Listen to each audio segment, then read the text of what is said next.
Okay, class 11th हम लोगों ने रेस्पिरेशन वाला चैप्टर स्टार्ट किया हुआ है, जिसमें हम रेस्पिरेशन के डिफरेंट स्टेप्स पढ़ रहे हैं। एक प्रोसेस जो मैंने आपको लास्ट वीडियो में डाला था वो था ग्लाइकोलिसिस, जिसमें ग्लूकोज का क्या हो रहा है, ब्रेक डाउन हो रहा है। और वहाँ पर ग्लूकोज का ग्लाइकोलिसिस में ब्रेक डाउन कंप्लीट नहीं होता। ग्लूकोज जो है वो कहाँ तक टूटा था, पायरुविक अम्ल तक टूटा था। ठीक है, अब हमने आगे देखना है उस पायरुविक अम्ल का क्या होता है।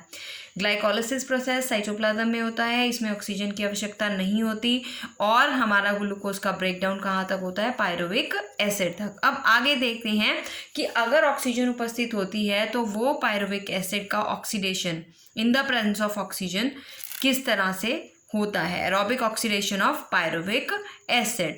राइट, ये जो पूरा प्रोसेस है ये हमारा आगे दो स्टेप्स में कंप्लीट होता है। एक है हमारा क्रेब्स साइकिल और दूसरा इलेक्ट्रॉन ट्रांसपोर्ट चेन, यानी कि ग्लूकोज का कंप्लीट ब्रेकडाउन होगा, जिसमें हमारे पास कार्बन डाइऑक्साइड भी बनेगी और जिसमें हमारे पास जल भी बनेगा। जल का निर्माण ETS चेन मतलब इलेक्ट्रॉन ट्रांसपोर्ट सिस्टम के दौरान होगा और कार्बन डाइऑक्साइड का निर्माण जो है वो क्रेब्स चक्र के दौरान होगा। पहले मैं आपको क्रेब्स चक्र के बारे में समझाऊंगी। ये जो क्रेब्स चक्र है ये होता है माइटोकॉन्ड्रिया के मैट्रिक्स में। ठीक है, माइटोकॉन्ड्रिया है, माइटोकॉन्ड्रिया में डबल लेयर होती है, डबल लेयर और साथ में अंदर उसके क्या भरा होता है, मैट्रिक्स भरा होता है। तो ये जो क्रिया है पूरी क्रेब्स चक्र वाली ये संपन्न होती है माइटोकॉन्ड्रिया के मैट्रिक्स में, क्योंकि माइटोकॉन्ड्रिया में ऐसे एंजाइम होते हैं जो इसके आगे फर्दर रिएक्शंस को पूरा कर सकते हैं। पहले अब जो पायरुविक अम्ल है वो क्रेब्स साइकिल में एंटर करने से पहले एसिटाइल में चेंज होता है। Acetyl later on coenzyme A के साथ रिएक्ट करके एसिटाइल कोएंजाइम ए का निर्माण करता है। ठीक है, तो हम देखेंगे पहले एक लिंकेज रिएक्शन होती है। क्रेब्स साइकिल स्टार्ट होने से पहले ग्लाइकोलिसिस और क्रेब्स साइकिल के बीच में एक हमारे पास योजक कड़ी, एक लिंकेज रिएक्शन है, जिसमें पायरुविक अम्ल जो है वो किस में चेंज हो रहा है, एसिटाइल कोएंजाइम ए में in the presence of dehydrogenase enzyme. ठीक है, इसमें एक हाइड्रोजन निकल रहा है जिसे NAD+ ने ग्रहण करके क्या बना दिया, NADH2। ठीक है, एसिटाइल कोएंजाइम ए, यहाँ पर एक कार्बन डाइऑक्साइड भी, एक कार्बन डाइऑक्साइड का अणु भी बाहर आ जाता है। पायरुविक अम्ल जो था वो 3 कार्बन कंपाउंड है। राइट, और जब इसमें से एक कार्बन निकल जाएगी तो जो हमारे पास कंपाउंड बनेगा एसिटाइल कोएंजाइम ए, ये 2 कार्बन का होगा। ठीक है, this is a 2 carbon compound. याद रखिएगा, पायरुविक अम्ल जो था हमारे पास ये कौन सा कंपाउंड था, 3 कार्बन कंपाउंड था। जब इसमें से एक कार्बन डाइऑक्साइड निकल जाएगी तो हमारे पास ये वाला जो प्रोडक्ट बनेगा वो 2 कार्बन कंपाउंड होगा। अब ये वाला एसिटाइल कोएंजाइम ए हमारा क्रेब्स चक्र में जाकर एंटर करता है। राइट, अब ये जो क्रेब्स चक्र है इसको हम क्रेब्स नाम देते हैं बिकॉज ऑफ द साइंटिस्ट जिन्होंने इसकी खोज की थी, हैंस क्रेब्स के नाम पर, या इसको दूसरा नाम जो है वो TCA cycle, try carboxylic acid cycle भी बोलते हैं और सिट्रिक एसिड साइकिल भी बोलते हैं, क्योंकि इसमें सिट्रिक एसिड का सिट्रेट का निर्माण होता है। राइट, अब हमारे पास ये जो है आगे क्या क्रियाएं शुरू होती हैं क्रेब्स साइकिल में, पहले हम वो देख लेते हैं।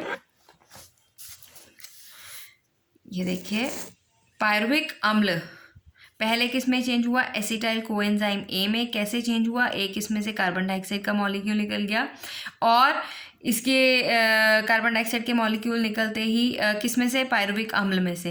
राइट, डीकार्बोक्सिलेशन होते ही एसिटाइल कोएंजाइम ए में चेंज हो गया पायरुविक अम्ल। ये 2 कार्बन कंपाउंड है। अब ये एसिटाइल कोएंजाइम ए जो है वो किसके साथ जाके रिएक्ट करता है, वो जाके रिएक्ट करता है ऑक्सैलो एसीटेट के साथ। ये ऑक्सैलो एसीटेट जो है वो ऑलरेडी हमारे पास कहाँ उपस्थित होता है, माइटोकॉन्ड्रिया के मैट्रिक्स में ये ऑलरेडी उपस्थित होता है। राइट, अब माइटोकॉन्ड्रिया में हमारा पायरुविक अम्ल एंटर कर चुका है, वहाँ पर डीकार्बोक्सिलेशन होते ही क्या हुआ, इसने एसिटाइल कोएंजाइम ए बनाया। राइट, एसिटाइल कोएंजाइम ए अपने 2 कार्बन प्लस 4 कार्बन यौगिक कौन सा, ऑक्सैलो एसीटेट से जुड़ता है और ये 6 कार्बन कंपाउंड बनाता है, दैट इज सीट्रेट। क्या बनता है हमारे पास, सीट्रेट बनता है। और दूसरे चरण में हमारे पास जो सीट्रेट है वो आइसोसीट्रेट में चेंज होता है। आइसोसीट्रेट और सीट्रेट एक दूसरे के आइसोमर्स हैं। आइसोमर्स का मतलब जिनका मॉलिक्यूलर फॉर्मूला सेम है पर मॉलिक्यूलर स्ट्रक्चर जो है वो अलग है, यानी कि उनकी संरचना अलग है पर उनका बेसिक फॉर्मूला जो है वो सेम है। दोबारा से बताती हूँ, acetyl coenzyme A 2 carbon compound है जो किसके साथ रिएक्ट करता है, ऑक्जेलो एसीटेट के साथ। ऑक्जेलो एसीटेट हमारे माइटोकॉन्ड्रिया के मैट्रिक्स में ऑलरेडी उपस्थित है। इन दोनों का रिएक्शन के बाद हमारे पास क्या बनता है, सीट्रेट बनता है और सीट्रेट से फिर लेटर ऑन क्या बनेगा हमारे पास, आइसोसीट्रेट। ये दोनों एक दूसरे के आइसोमर्स हैं।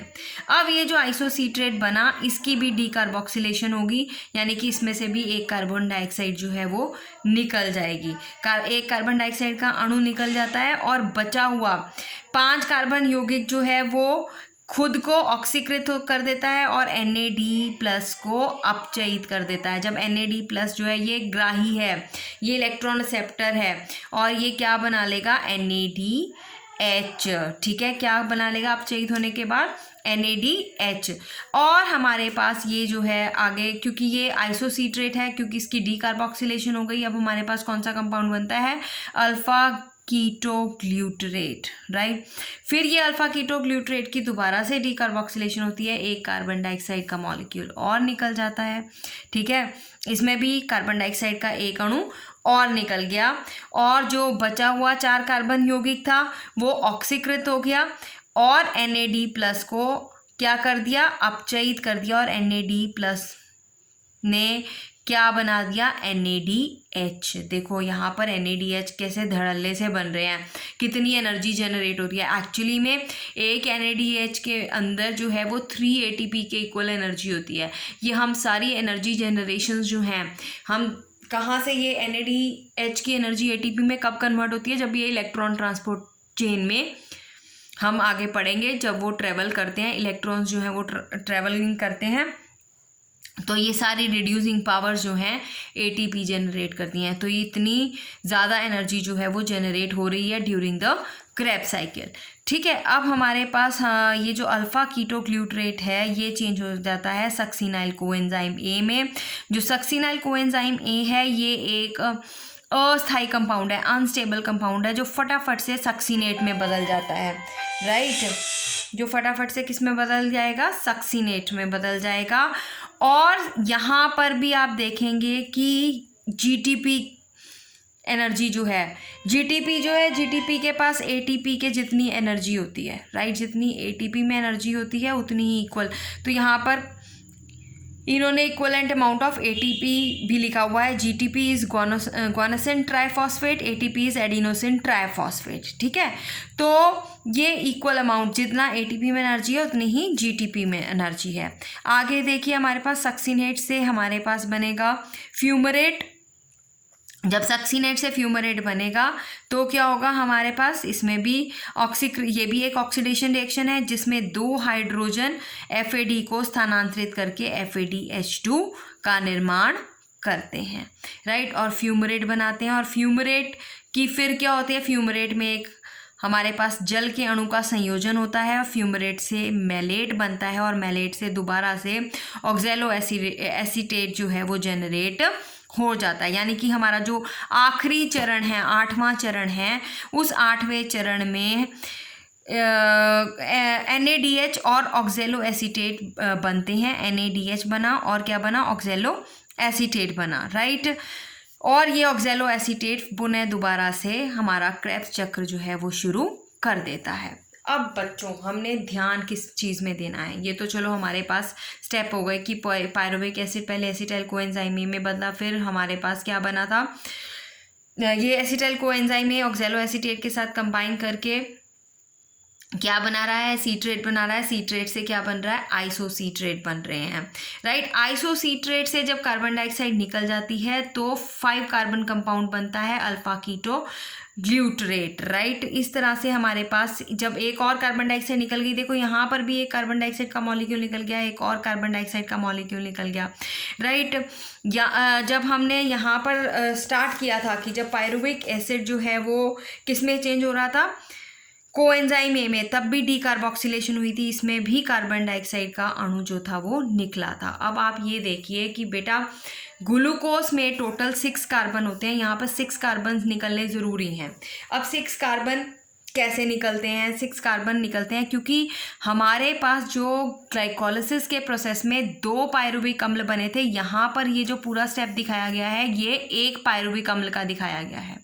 जब हम इसको 2 के साथ कैलकुलेट करेंगे, यानी कि इसको सबको मल्टीप्लाई कर देंगे बाय 2, सारे जितनी भी हमारे रिड्यूसिंग पावर जनरेट हुई हैं, NADH जनरेट हुआ है, FADH जनरेट हुआ है, उसको मल्टीप्लाई कर दिया जाएगा 2 के साथ। 2 के साथ मल्टीप्लिकेशन क्यों कर रहे हैं? क्योंकि हमारा पायरुविक अम्ल कितने जनरेट हुए थे ग्लाइकोलिसिस में? 2 जनरेट हुए थे। और ये क्रेब्स चक्र जो दिखाया गया है, ये दिखाया गया है 1 पायरुविक अम्ल को तोड़ने का। ठीक है, हमने 2 पायरुविक अम्ल तोड़ने हैं, तो ये 2 बार प्रोसेस जो है वो होता है, इसीलिए हम यहाँ पर सबको मल्टीप्लाई कर देंगे इंटू 2। ठीक है, यहाँ पर भी आप जब स्टेप्स देखोगे यहाँ पर तुम्हें इंटू 2 मिलेगा ही मिलेगा, राइट। अब यहाँ पर देखिए हमारे पास एसिटाइल कोएंजाइम ए माइटोकॉन्ड्रिया में उपस्थित 4 कार्बन यौगिक, कौन सा? ऑक्सैलो एसिटिक एसिड से क्रिया करके 6 कार्बन सिट्रिक एसिड का निर्माण करता है, राइट। और यह अभिक्रिया एंजाइम सिट्रिक अम्ल संश्लेषण द्वारा उत्प्रेरित होती है, राइट। और इस अभिक्रिया के फलस्वरूप कोएंजाइम ए जो है वो क्या हो जाता है? मुक्त हो जाता है, रिलीज हो जाता है। फिर ये कोएंजाइम दोबारा से यूज होना शुरू हो जाता है, राइट। अब हमारे पास मैंने तुम्हें बताया है कि हर ये जो पूरा का पूरा क्रेब्स चक्र है, ये आपकी बुक में इसको तो साइकिल के रूप में इन्होंने दिखाया हुआ है, फिर इसको इन्होंने रिएक्शंस के रूप में आपको एक्सप्लेन किया गया है। और हर रिएक्शन के साथ आप देखेंगे जब इन्होंने एनर्जी जनरेट की है तो इंटू 2 ज़रूर कर दिया। क्यों कर दिया? क्योंकि हमारे पास 2 पायरुविक एसिड के अणु जो हैं वो बनते हैं। यहाँ पर देखो ग्लूकोज के ऑक्सीश्वसन से प्राप्त ऊर्जा का सारांश, हमें कितनी ऊर्जा जो है वो प्राप्त होती है। हम ध्यान से देखेंगे कि पायरुविक अम्ल से एसिटाइल कोएंजाइम ए की रिएक्शन में NADH2 बने थे, राइट। एक NADH2 में 3 ATP के बराबर एनर्जी होती है, राइट। और हमारे पास ये जो पूरा प्रोसेस है वो कितनी बार हुआ? 2 बार, क्योंकि कितने अणु को उन्होंने तोड़ना है? 2 पायरुविक एसिड के अणुओं को तोड़ना है। तो कितने ATP हो गए? 6 ATP। फिर जब आइसोसिट्रिक एसिड से ऑक्सैलो सक्सिनिक एसिड बना था तब भी NADH2 जनरेट हुआ था, ठीक है, 6 ATP अगेन। फिर सक्सिनाइल कोएंजाइम ए से जब सक्सिनिक एसिड बना था तो हमारे पास क्या जनरेट हुआ था? GDP से GTP, that is equal to ATP। मैंने आपको कहा था कि GTP की एनर्जी जो होती है वो ATP के इक्वलेंट होती है। क्योंकि ये 2 बार हुआ है इसीलिए इनको इंटू 2 कर रहे हैं, राइट। FAD से FADH2, इसीलिए इंटू 2। क्यों 2 कर रहे हैं? फिर से बता रही हूँ, क्योंकि हमने 2 पायरुविक एसिड के अणुओं को तोड़ना है।